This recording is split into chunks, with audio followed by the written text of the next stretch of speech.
I brought a original Apple I computer manual. One day I was at work, and I worked at Apple, and the facilities crew was cleaning out some closets, and they had a great big old dumpster. So I got it dumpster diving. That's what I mean. I hate to say it, but it's true. That is awesome. At least I rescued it. I mean, and that was in about 1987. How long did you work at Apple? 33 years. And it was like 33 years that went in the blink of an eye. Every day was different. You never knew who you were going to see. It was just an incredibly fantastic, enlightening time. There is no way to express how important the Apple I computer is. The first big debut was in 1976 at the Homebrew Computer Club in Palo Alto. Yep.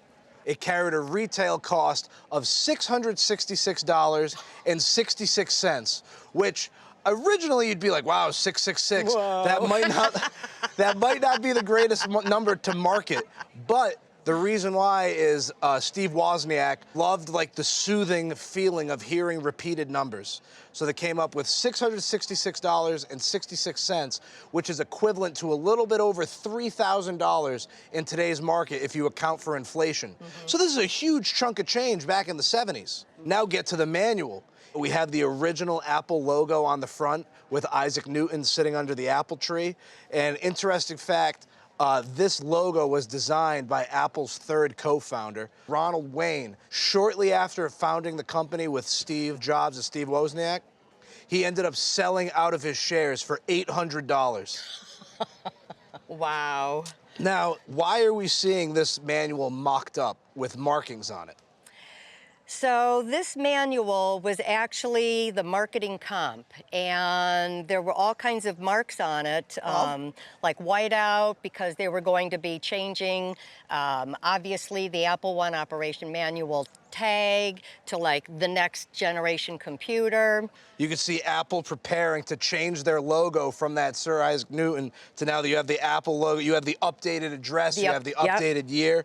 So you could tell they were mocking this up to get ready for the Apple II in '77. So this is like my crazy mind of thinking about, I mean, there's no way to guarantee it, but just imagine whose hands were making those changes to say, you know, oh, we got to change this logo, we got to change this wording. I mean, even when you go to the back of the book, it's so cool seeing the markup replaced with new art. Who wrote that on it? Was it Steve Jobs? Was it Woz? I mean, but the other thing is the historical significance of this is a mock-up copy.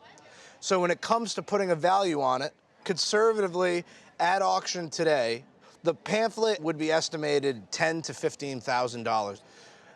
That is more than surprising and more than I ever would have thought. I mean, even if you told me $10, it would have been okay. I mean, seriously, that is beyond my wildest expectation.